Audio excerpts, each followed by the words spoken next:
Et je dirais que cette confiance prend une forme très spéciale, peut-être dans ces dîners où vous voyez, il y a des choses très quotidiennes qui se jouent. Vous n'êtes pas en train de brandir des grands drapeaux, de faire, vous voyez, une action d'éclat, de bravoure, c'est toutes petites choses. Mais pourquoi est-ce que c'est là que Dieu va passer? Bien sûr, hein, je ne suis pas en train de critiquer par ailleurs des actions d'éclat, mais ce n'est pas le spectaculaire qu'on va viser.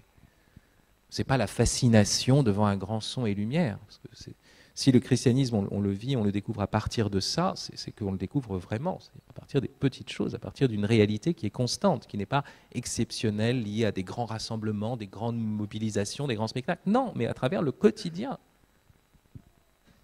Les repas que vous faites, à mes yeux, vous voyez, qui essaiment partout, et le fait que vous soyez ensemble dans des petites communautés, dans des petites communions, c'est plus fondamental que les JMJ. C'est plus fondamental que les JMJ, au sens vraiment du fondement de la foi.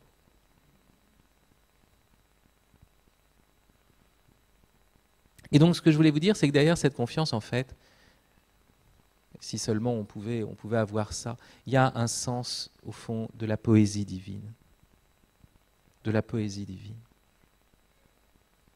Dieu est inventif. Dieu ne fait pas des clones. Des clowns peut-être, pas des clones.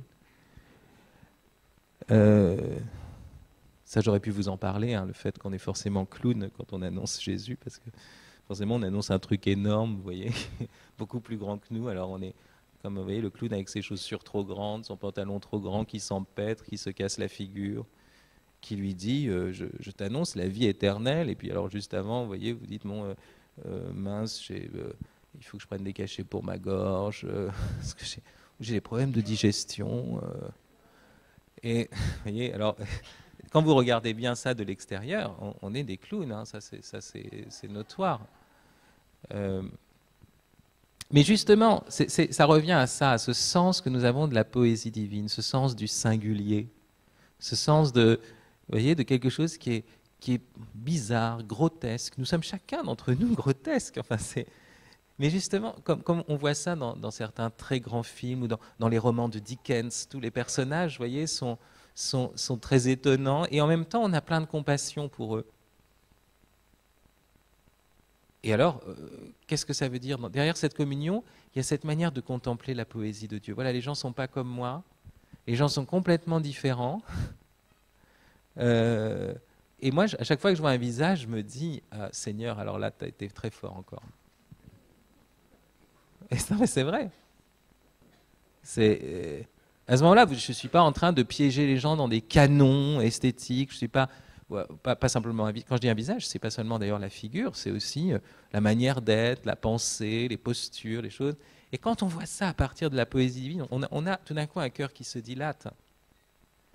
On accueille la symphonie dissonante des êtres, mais non pas discordante, parce que le but, c'est justement de voir l'accord de tout cela. Donc vraiment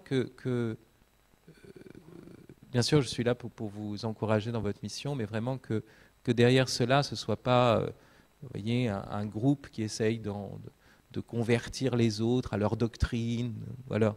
Non, c'est vraiment de vivre la poésie d'un créateur qui a créé des choses si diverses, des destinées si diverses, des chemins si différents. Mais tous ces chemins se convergent dans l'unique chemin qui est le Christ. Et convergent dans cette mission qui nous est donnée, justement, de communiquer aux autres cette poésie de Dieu. Voilà, merci.